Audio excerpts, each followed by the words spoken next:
اعوذ باللہ من الشیطان الرجیم بسم اللہ الرحمن الرحیم۔ معزز سامعات اور عزیز طالبات، میری طرف سے سب کو السلام علیکم ورحمۃ اللہ وبرکاتہ۔ آج ہم سیرت کی کلاس کے اندر حاضر ہیں، اور یہ سیرت کی کلاس اس میں سیرت ضیاء النبی سے ہم سیرت کا آغاز کیا تھا۔ اب ہم مصر کی ہسٹری پڑھنے کے لیے ہم جا رہے ہیں۔ مورخین کا اس بات پر اتفاق ہے کہ تمام تہذیبوں سے قدیم ترین تہذیب اہل مصر کی ہے، کہ جو مصر کی تہذیب ہے وہ سب سے پرانی تہذیب ہے، سب سے پرانی تہذیب۔ یہی وہ ملک ہے جہاں پر تمدن ثقافت کی پہلی شمع روشن ہوئی۔ مصریوں کے آثار قدیمہ میں ان کی فن تعمیر میں مہارت ہے، ان کو حاصل ہے، اور علم ریاضی میں یہ جو مصری تھے یہ ید طولہ رکھتے تھے، یعنی کہ ان کے پاس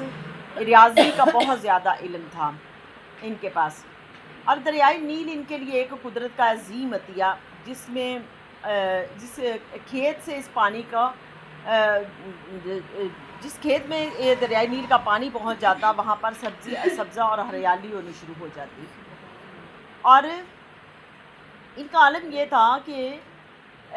یہ جو دریائے نیل کا پانی ہے یہ کھیتوں کو سراب کرتا ہے، تو اس پانی کے اندر اتنی زیادہ افادیت تھی کہ یہ جس کھیت کے اندر پہنچتا تھا پانی، وہاں پر وہ کھیت جو ہے نا سرسبز ہونا شروع ہو جاتے، اور بہترین زرخیز میدانوں سے بھی زیادہ سبقت لے جاتے وہ کھیت۔ یہ حالات تھے دریائے نیل کے پانی کے۔ اور فن تعمیر میں مہارت جو رکھنے والے پر گواہی دے رہی ہے یہ بات کہ وہ حکیمانہ اقوال جو اس زمانے سے منقول ہیں، ان کی حکمت اور دانائی کی غمازی کر رہے۔ اور ایک دو آپ بھی اس میں ملاحظہ فرما لیں۔ اگر تم خوشحالی میں خوش خصال پائے جاؤ تو جب حالت ناگفتہ ہو تو ان کو برداشت کرنے کے قابل پائے جاؤ گے۔ دوسرا قول یہ ہے کہ تمہارے دل تو سمندر کی طرح ہیں، علم و دانائی سے لبریز ہونا چاہیے، لیکن تمہاری زبان تمہارے قابو میں ہونی چاہیے، یعنی کہ علم حاصل کرنے کے لیے زبان کو اپنے قابو میں ہونا چاہیے تاکہ دل کے اندر علم اترے۔ دوسرا قول اہل اللہ اس کے اندر فرماتے ہیں۔ اور دور اندیش آدمی کامیاب ہو جاتا ہے اور محتاط آدمی کی تعریف کی جاتی ہے، یعنی کہ جو بندہ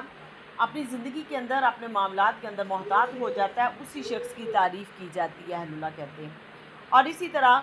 بہت سے حکیمانہ اقوال یہ بھی ہیں، ان میں سے ایک کہ عقل مندی اور دانشوری کا پتہ چلتا ہے ان میں سے۔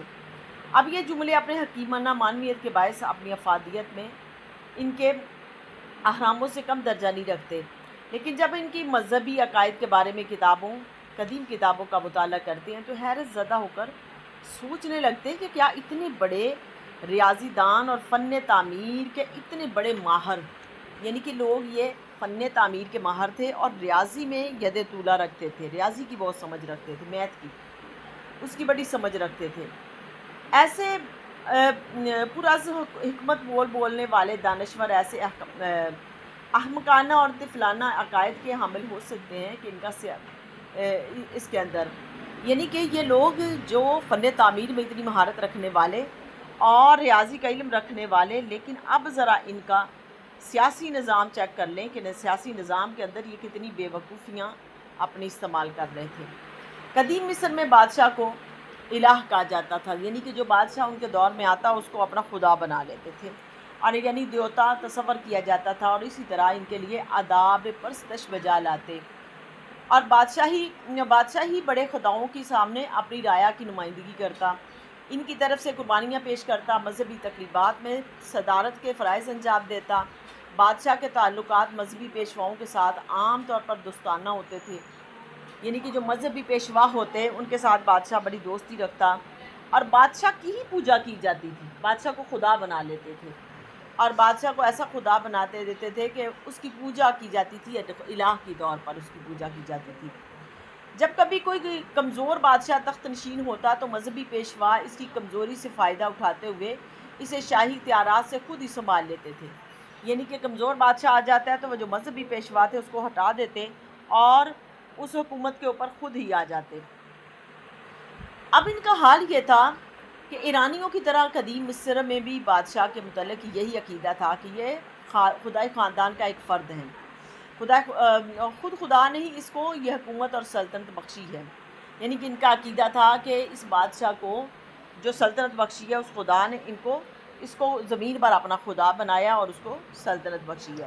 اور اسی طرح رایا کے دلوں میں اس کی ہیبت اور رعب قائم ہو جاتا اس بادشاہ کا کہ وہ رایا اس بادشاہ سے ڈرنا شروع ہو جاتی اور اس کے خلاف بغاوت کرنے کے بارے میں کوئی رایا اس کی سوچ بھی نہیں سکتی تھی، کیونکہ یہ بغاوت بادشاہ کے خلاف نہ تھی بلکہ اس کے خدا کے خلاف تھی جس نے اس کے تخت سلیمانی پر متمکن کیا ہوا تھا. اس لیے اگر مشورہ کے لیے علماء، فضلاء اور سن رسیدہ تجربہ کار لوگوں کو ایک مجلس مشاورت موجود ہوتی تھی تو لیکن بادشاہ ان کی مشورے اور فیصلے کے کاربند نہ تھے. اب وزیر اعظم بھی بادشاہ کا مشیر ہوا کرتا تھا اور مصر جو ہے وہ 2 حصوں میں تقسیم ہوا، مصر بالا اور مصر زمین. یعنی کہ ایک جو مصر کا پہاڑی علاقہ تھا اس کو مصر بالا کہا جاتا تھا، جو میدانی علاقہ تھا اس کو مصر زیرین کہا جاتا تھا، اور ہر ایک کا وزیر الگ الگ تھا. یعنی کہ جو پہاڑی علاقے تھے ان کا وزیر علیحدہ تھا اور جو میدانی علاقے تھے ان کا وزیر علیحدہ تھا. اور حکومت کے دفاتر یہ علیحدہ علیحدہ تھے. وزارتیں بھی موروثی چیزیں تھیں لیکن طاقتور بادشاہ وزیروں کو اتنا اختیار نہیں ہونے دیتے تھے کہ وہ بادشاہ کے لیے وبال جان بن جائے. اگر بادشاہ طاقتور اس دور کے اندر آ جاتے تو اپنے وزیروں کو اختیارات ہی نہیں دیتے تھے اتنے کہ یہ کہیں ہمارے اوپر حکمرانی نہ کرنی شروع کر دیں. اور وہ بادشاہ کے لیے پھر وزیر کے اختیارات پر قیود و شرائط عائد کی جاتی تھی اور سرکاری خزانے کا خزانچی مالیات معاملات میں آزاد ہوتا تھا. اور اس کے علاوہ بادشاہ کے دیگر خصوصی آفیسرز ہوتے جن کو بادشاہ کی کان اور آنکھ کہا جاتا تھا. یعنی کہ اس کے آفیسروں کو بادشاہ کی کان اور آنکھ کہا جاتا تھا کہ یہ بادشاہ سے بات سنتے اور سن کے آگے پہنچاتے ہیں، باہر کی بات سنتے اور بادشاہ کو لا کے پیغام دیتے ہیں اس طرح. اور پھر ان کو وزیر اعظم اور خزانچی کی کارکردگی کی نگرانی کرے، اور وزیر اعظم انتظامی امور کے علاوہ عدلیہ کا چیف جسٹس بھی ہوا کرتا تھا.